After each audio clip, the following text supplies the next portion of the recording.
YTN 라디오 김현수의 더 인터뷰 일부 이슈 인터뷰를 열어주실 분 국민의힘 김민수 최고위원입니다. 지난 8월 국민의힘 전당대회 때 선출됐습니다.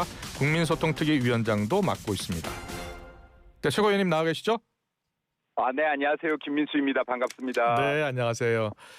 자, 국민의힘 이번 주 내내 지금 대장동 항소 포기 놓고서 장외 규탄대회 이어가고 있잖아요. 네, 그렇습니다. 네, 그제는 용산 대통령실, 어제는 과천 법무부 청사를 찾았습니다. 오늘도 규탄대회가 있을 예정입니까? 네, 오늘 오전 8시 반에 규탄대회 있을 예정입니다. 예, 어디에서 합니까? 지금 대장동 사건의 핵심 중 한 명인 남욱. 예. 네, 남욱이 지금 현재 추징 보전 해제 요청을 했던 청담동에 위치한 빌딩 앞에서 하기로 되어 있습니다. 남욱 변호사가 300억 원에 샀다는 그 땅 지금 500억 원에 내놨다는 그 건물 말하는 건가요? 지금 그 남욱이 땅과 건물 두 개가 있는데요. 땅은 약 300억에 매입을 해서 500억에 지금 매도 물건으로 내놓은 것으로 알고 있고 또 여기 청담동에 빌딩이 있어요. 당시에 120억에 매입한 것으로 알려져 있는데 그것도 차명으로 매입한 것으로 알려져 있습니다. 그래서 사실 지금 이게 전체 금액을 하면 뭐 약 500억 정도가 된다라는 이야기 혹은 그 이상이 된다고 알고 있는데요. 지금 뭐 많은 국민들이 분노하시는 지점이 그럼에도 불구하고 남욱에 대해서 1심 추징금이 0원이었거든요. 네, 근데 이 지금 추징금이 0원인 상황에서 항소 포기가 됨에 따라서 지금 남욱이 추징보전 해제 요청을 하고 있는 것인데 이 부분에 대한 국민 분노가 굉장히 크기 때문에 상징적으로 저희들이 지금 남욱 청담동 빌딩 앞에서 오늘 규탄사를 하려고 하고 있습니다. 그래요. 네네. 이번 항소 포기 관련해서 일단 여권은 외압이 없었다는 주장을 하고 있고 국민의힘은 배후에 이재명 대통령이 있다는 입장이잖아요. 네네네. 이 항소 포기에 이재명 대통령이 있다고 보는 이유는 어디에 있나요? 이재명이 사실상 대장동의 몸통이다 하는 것은 지금 전 국민이 알 것 같고 이재명 스스로가 인정했던 부분이라고 봅니다. 그러니까 내가 대장동을 설계했죠. 유동규는 실무자에 지나지 않습니다라는 것이 다름 아닌 이재명의 입에서 나왔던 말이기 때문에 이것은 뭐 누구나 모든 국민들이 TV를 통해서 들었던 대화 내용 아니겠습니까? 그리고 지금 이제까지 흘러왔던 이러한 것들이 결국에는 지금 이재명이 대통령직을 온전히 보존하기 위해서 지금 결국에는 압박을 넣었다 뿐이 볼 수가 없는 것이고 그렇게 판단하는 것이 합리적 의심이 아닐까 생각하고 있습니다. 지금 법무부가 이 항소 포기에 대한 입장을 밝히면서 성명을 냈죠. 검사장들에 대해서 평검사 강등 조치를 검토하고 있습니다. 법무부의 이런 인사조치 검토 또 배경을 어떻게 보고 있습니까? 지금 그 인사 조치라고 하는 것 자체가 굉장히 잘못됐다라고 봐요. 그러니까 지금 이건 인사의 문제를 넘어서 지금 전체적으로 법무부가 법치를 흔든 사건으로 봐야지 맞는 것이고 지금 현재 벌써 두 지검장이 사의를 표현한 상황 아니겠습니까? 그런데 지금 이걸 단순하게 인사 문제로 바라봐서 안 된다라고 생각합니다. 지금 대장동 항소 포기가 검찰 조직의 신뢰 기반을 송두리째 흔든 것이 문제였던 것이고 뭐 추가적으로 물론 검사들의 사의가 없었다라고 하더라도 지금 이미 최고위 간부들이 항의 표시로 물러나 있는 상태이기 때문에 지금 여기에서는 뭐 다른 인사들의 문제가 아니라 가장 핵심적으로 지금 항소 포기에 개입했던 정성호 장관이 물러나는 것만이 해답이다라고 봅니다. 일단 1차적으로. 그리고 뭐 정성호 장관 같은 경우가 검찰 안정을 이야기하고 있는데 이러한 것도 코미디이자 어불성설이라고 보는 것이 지금 어떻게 그 문제에 어떻게 보면 지금 피의자가 현장 수습을 하겠다는 것 자체가 말이 되는가라고 생각되어집니다. 그래서 지금 우리 당 같은 경우에 지금 직권남용 고발까지 지금 이루어지고 있는 상태인데 국민들 앞에서 이것은 석고대죄를 하고 책임 있는 자들이 물러남으로써 끝날 일이다라고 판단되어집니다. 그럼 국민의힘은 지금 정성호 법무장관이라든지 이진수 차관 그리고 노만석 전 검찰총장 대행 이 공소 취소와 관련해 항소 포기와 관련해 연결고리가 있다고 보시는 거예요? 당연히 연결고리가 있지 않겠습니까? 이건 본인들의 입을 통해서 나왔던 것 같아요. 그러니까 신중히 검토하라 자체가 예. 이 말만 가지고도 충분히 외압이 이루어졌다라고 보는 것이 일반적인 시각일 것이다. 뭐 예를 들어서 지금 이제 뭐 우리 앵커님께서 오늘 이런 주제를 다루겠습니다라고 예. 했는데 YTN 사장님께서 예. 앵커님 그 주제는 신중히 다루세요라고 하면 이것이 외압이 예. 아니겠는가. 그러니까 이런 것들은 조금만 생각해 본다라고 하면 예. 법무부 장관 위치에 있는 자가 검찰을 향해서 신중히 하라라고 하는 것은 곧 하지 말라와 같은 말이다라고 생각하는데 예. 밝혀진 것이 이 정도일 것이다라고 생각하는 겁니다. 예를 들어서 이 외에 더 추가적인 압박들이 충분히 있었을 수 있다라고 생각합니다. 예. 네. 자, 이 관련해서 지금 여야가 국정조사를 추진하고 있잖아요. 네네네. 예, 국정조사 추진 이 방안 또 명칭 조사 대상 방식이 다 다르더라고요. 네네. 민주당은 일단 검찰 항명이라든지 강압 수사 의혹 관련해서 들여다봐야 한다라는 입장이고 국민의힘은 윗선 외압 의혹 규명이 먼저라는 거예요. 자, 네네네. 합의가 가능할 것 같습니까? 어때요? 합의가 도출되지 않는다라고 하면은 국민으로부터 민주당이 굉장한 비판에 직면하게 될 것이라고 봅니다. 왜냐하면 예. 대장동 사건은 지금 사실 이렇게 최근에 떠오른 것이 아니기 때문에 온 국민의 관심사 중에 하나이거든요. 예. 만약에 이게 최근에 새로 떠오른 사건이라고 하면 이 일주일 사이에 전 국민이 알기 힘들겠지만은 이 대장동 사건은 사실 지금 윤석열 대통령이 당선되던 그 이전부터 지금 계속 문제가 됐던 거 아니겠습니까? 예. 지금 벌써 국민들이 인지하기 시작한 지가 3, 4년이 넘었는데 대장동 사건에 대한 판결이 어떻게 날 것이냐, 이 막대한 금액, 거의 8천억에 육박하는 금액에 대한 판결이 어떻게 날 것인지 국민들이 다 두 눈 뜨고 관심을 갖고 있는데 예. 이 부분에 대한 항소 포기가 이루어진 것이고 여기에 대해서 국정조사를 하자고 하는데 여기에서 민주당이 제대로 된 합의를 하지 않는다라고 한다 그러면 이것은 국민으로부터 굉장히 큰 비판을 받을 거라고 생각합니다. 예. 네. 이 대장동 항소 포기와 관련해서 지금 한동훈 전 대표가 정성호 장관, 박범계 전 장관, 조국 전 장관, 추미애 전 법무장관에게 공개 토론 촉구하고 있잖아요. 네네네. 예, 아직 성사가 되지 않고 있는데 어떻게 보고 계시나요? 만약에 공개 토론을 한다라고 해도 국민의힘의 책임 있는 지도부와 토론을 해야지 저는 맞다라고 생각을 하고요. 예, 그러니까 뭐 박범계 그 전 장관이 됐던 아니면 뭐 여기 민주당의 여기 책임 있는 법사위원장이 됐던 누가 되었던 간에 국민의힘의 책임 있는 위치에 있는 사람과 토론을 하는 것이 맞다라고 생각합니다. 예, 그러면 여야 지금 지도부가 이거와 관련해서 토론도 제안하실 생각이 있나요? 뭐 토론 민주당에서 받아만 준다라고 하면 얼마든지요. 예, 김민수 최고위원도 네. 토론에 나서실 수 있고요. 네. 예, 자, 어제 김은혜 의원과 김용호 정책실장이 설전을 벌인 장면 보셨나요 혹시? 네, 봤습니다. 예, 어떻게 보셨어요? 질문의 맥락을 좀 잘못 짚고 많이 흥분했다라고 보여지는데. 예. 네, 예를 들어서 지금 딸의 이야기가 나오니까 많이 흥분했던 거잖아요. 예. 네, 대한민국의 수많은 아들과 딸들이 지금 민주당의 이러한 정책들이나 행태로 상처받고 있습니다. 내 딸만 상처받고 있는 것이 아니라 대한민국 국가 전체의 아들, 딸들이 상처받고 있다는 것을 민주당의 좀 책임 있는 자들이 인지했으면 좋겠습니다. 예. 네. 최근에 지금 항소 포기를 놓고서 여권에 대한 공세를 강화하고 있는 국민의힘 각종 여론조사 지지율을 보니까 그렇게 크게 반등을 하지 않고 있어요. 네네. 예, 어떤 이유 때문이라고 보세요? 민주당이 잘못했다라고 해서 국민의힘의 지지율이 올라갈 거라고는 생각하지 않고요. 마찬가지로 국민의힘이 잘못했다고 민주당의 지지율이 올라가지는 않는다고 생각합니다. 대한민국 국민의 정치 수준이 그것보다는 한참 위에 있다라고 보거든요.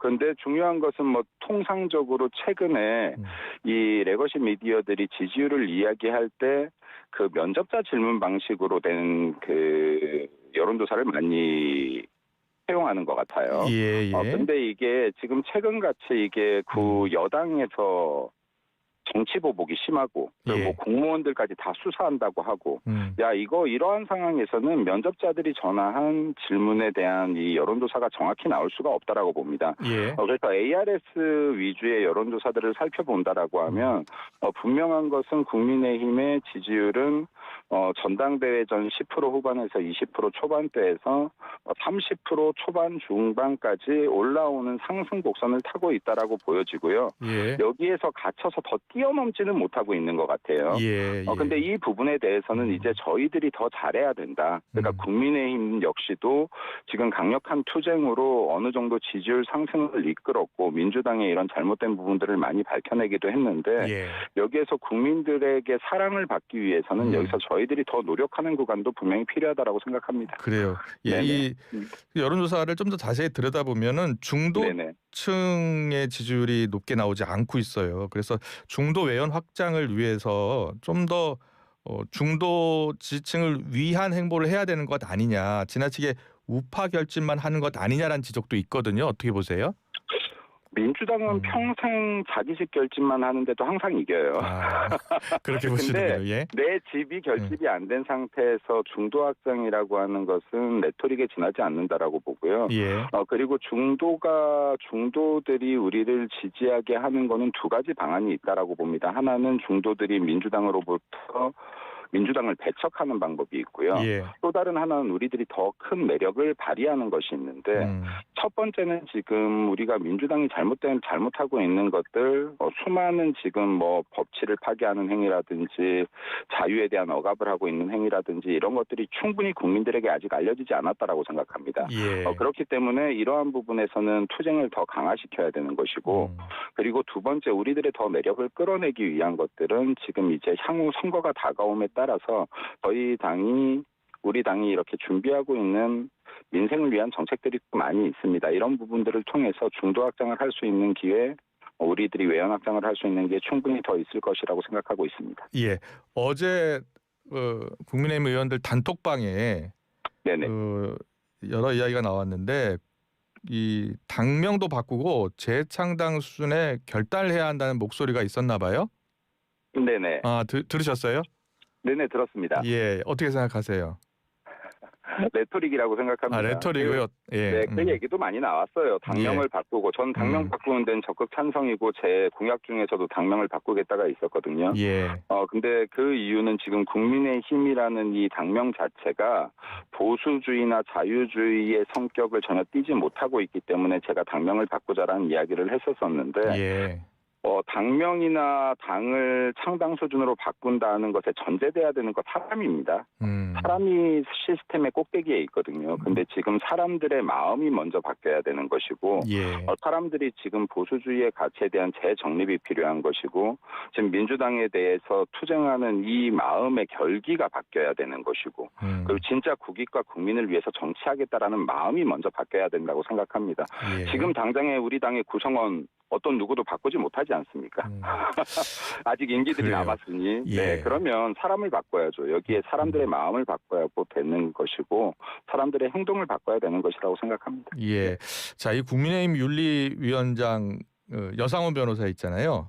네네. 예, 최근에 사퇴한 것으로 전해지고 있는데 친한계 김종혁 전 최고위원에 대해서 징계 아닌 주의 조치를 내린 뒤에 나왔다는 거예요. 그래서 사퇴 압박이 있었다라는 것으로 전해지고 있고요. 네네. 예, 맞습니까? 어떻게 들으셨어요? 예. 그 과정 자체는 정확하게 모르겠습니다만은, 네네, 과정 자체는 정확하게 모르겠습니다만, 제가 알기로는 지금 11월 말에는 사퇴를 하는 것으로 알고 있고요. 이것을 마치 어떠한 개파의 치우친 결정이라고 보기보다는 제가 볼 때는 이 부분 역시도 당내 공정한 절차를 만드는 과정이라고 생각합니다. 그래요. 그 새로운 윤리위원장이 임명되면 한동훈 전 대표 당원 게시판 논란도 다시 한번 짚는 건가요?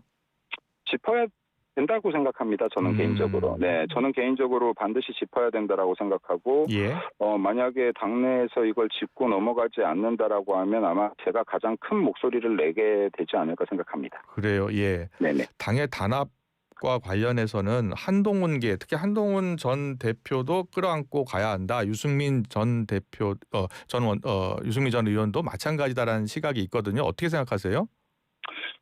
사람을 끌어안냐 안 끌어안냐의 문제가 아니라 이것은 지금 기존에 잘못된 것을 바로 잡고 가냐 못 잡고 가냐의 문제라고 생각하거든요. 예. 그렇기 때문에 지금 여기에서 지금 우리 당의 당원들의 민심은 당원 게시판을 반드시 들여다봐야 된다는 거예요. 예. 그러면 이걸 덮고 넘어갔었을 때는 대래 당 내 분열을 저는 자초할 것이라고 봅니다. 그러니까 이게 한동훈 측에서 얘기하는 우리들은 떳떳하다면 이거 별거 아닌데요. 조사받고 수사받고 그 결과가 나오면 명예회복을 하면 되는 것이고 그리고 그에 따른 문제가 있으면 그에 따른 처벌을 받으면 되는 것이라고 생각합니다. 예. 네. 계파 갈등이 더 불거질 가능성도 있지 않을까요? 저는 덮고 가면 훨씬 더 불거질 거라고 생각합니다. 예. 그래서 제가 이 부분은 비공식적으로 제의한 것인데 이 부분이 정말 궁금하다라고 하면 전체 당원 조사라도 하자라고 하는 거예요. 정말로 이 단계 조사가 필요한지 안 한지 전체 당원 조사라도 해야 만약에 이것을 반대하는 사람이 70-80%가 된다라고 한다 그러면 이것은 논란이 불거질 것이고 무조건 하고 가야 된다는 사람들이 압도적이라고 한다 그러면 하고 가야 맞는 것이겠죠. 근데 저희들이 체감하고 있는 당원들은 지금 이 부분에 대해서는 반드시 짚고 가야 된다라가 압도적으로 많다라고 생각합니다. 예. 그리고 오늘 아침 주요 뉴스에 조은석 특검이 공소장에 적시한 내용들이 나오고 있는데요. 윤 전 대통령이 취임 반년 만에 비상대권을 언급했다는 증언, 또 한동훈은 빨갱이다, 한동훈 잡아오면 총으로 쏴 죽이겠다라는 그런 증언을 확보한 것으로 지금 공소장에 적시가 돼 있다고 합니다. 어떻게 생각하세요? 저는 지금 이 계엄 이후부터 탄핵 재판까지 이어지는 지금 현 상황의 증언들에 대한 신빙성을 다 따져봐야 된다고 생각하거든요. 전반적으로. 예를 들어서 혼정원의 지렁이 메모 같은 것들이요. 그거 해석하실 수 있겠던가요? 저는 못하겠더라고요. 전 암호를 조금 아는데도 해석이 불가능하더라고요. 자, 그럼 이게 온 국민들이 그것을 마치 그런 메모를 적은 다음에 내 말 무슨 말인지 알겠지 하는 것들이 유행처럼 퍼지기도 했는데 여기에서 어떤 말을 믿을 수 있는 것이냐. 그리고 특전사령관도 마찬가지라고 생각해요. 여기에 지금 기존의 민주당의 주요직에 있는 사람들과 사전에 전화를 하기도 하고 유튜브에 같이 출연해서 방송을 하기도 하고 이 사람들의 증언이 시도 때도 없이 바뀌기도 하고 이런 과정들을 우리가 지켜보고 있는데 여기서 증언 하나가 더 튀어나왔다라고 했을 때 증언 하나가 새로운 게 나왔습니다가 중요한 게 아니라 이 증언은 얼만큼 믿을 수 있는 것이냐가 중요한 것이라고 생각합니다. 당내 현안 가운데 그 박민영 미디어 대변인은요. 지금 최근 장애인 비하 발언 논란이 되고 있는데 김혜지 의원이 고소를 한 상황이고요. 그런데 박 대변인이 사의를 표했는데 장도영 대표가 반려시켰다는 이야기가 나왔는데 맞는 건가요? 네, 제가 알기로는 반려시킨 걸로 알고 있습니다. 그래요. 근데 이 송원석 원내대표도 이와 관련해서 내부에 좀 자그마한 일이다라는 취지로 이야기를 했어요. 어떻게 생각하세요? 저희가 만약에 대표님께서 반려를 안 하고 사의를 받으려고 했다면 저라도 말렸을 것 같은데요. 어떤 점에서요? 일단은 박민영 대변인 발언에 다소 부적절한 부분은 분명히 있었다라고 생각합니다. 그러니까 이제 유튜브라는 환경에서 발언이 조금 과격한 부분들이 있었다라고는 분명히 생각이 되어지는데 제가 이제 그 방송을 좀 뒤늦게 찾아봤거든요. 이게 문제가 돼서. 근데 정체 맥락을 보면 이게 지금 일부 편집돼서 알려진 것처럼 장애인에 대한 폄하 목적이 전혀 아니었다라는 것은 분명하다라고 생각이 들고요. 단지 김혜지 의원에 대한 비판을 함에 있어서 당 내에서 두 번이나 비례라는 특혜를 분명히 받았는데 당의 구성원으로서의 역할을 다하지 못하고 있는 부분에 대한 비판을 하는데 이 강도가 좀 그래도 아직 우리 당내 의원에게 조금 더 셌다. 좀 가했다 하는 부분들이 분명히 있었다라고 봐요. 근데 이 부분을 당사자도 인지했기 때문에 이 부분에 대한 사과를 한 것이고 그리고 이제 사의까지 표명한 것이죠. 그럼에도 불구하고 이러한 발언 하나하나로 지금 젊은 청년 정치인의 정치 생명을 끊는다는 것은 저는 부적절하다라고 판단되어지고요. 만약에 이런 것들로 정치 생명줄을 끊는다라고 하면 민주당 전체 의원 대다수가 벌써 나가 떨어졌어야 되는 것 아닌가라는 생각이 듭니다. 그래서 당 내에서는 지금 당사자가 일단 사과를 했고 이 부분에 대해서 또 반성도 하고 있기 때문에 이 부분은 사의를 받아들일 정도의 단계는 아니지 않는가라고 생각되어집니다. 마지막 질문 드릴게요. 정청래 민주당 대표가 초선 의원 모임에서 민주당 지지 성향으로 봤을 때 딴지일보가 민심의 바로미터라고 언급을 했는데 국민의힘이 보는 민심의 바로미터는 어디에 있다고 보세요? 민심과 당심이 다르지 않다라고 봐요. 전 정보의 예. 차이라고 봅니다. 네, 정보의 차이라고 보는데 예. 우리 국민들 대다수가 생업으로 바쁘고 정치 뉴스를 보는 사람들 우리 생각보다 그렇게 많지는 않거든요. 예. 근데 지금 이러한 사건 하나하나가 이슈가 될 때 이제 정치 뉴스에 많은 관심들을 가지기 시작하는 것인데 이 정보의 양이 비슷하다라고 하면 저는 민심과 당심이 차이가 나지 않는다라고 봐요. 예. 근데 이게 중요한 것은 레거시 미디어나 언론들이 얼마나 편파적이지 않은 공정한 정보들을 제공하느냐에 있다라고 보는데 그래서 제가 볼 때는 민심이 곧 당심이라고 생각합니다. 그러니까 당에 있는 우리 당원들이 바라보고 있는 시각이 더 넓게 확장되면 민심이라고 생각되어집니다. 네, 알겠습니다. 여기까지 듣겠습니다. 네. 국민의힘 김민수 최고위원과 함께했습니다. 고맙습니다. 네, 감사합니다. 즐거운 하루 되세요. 예. 네.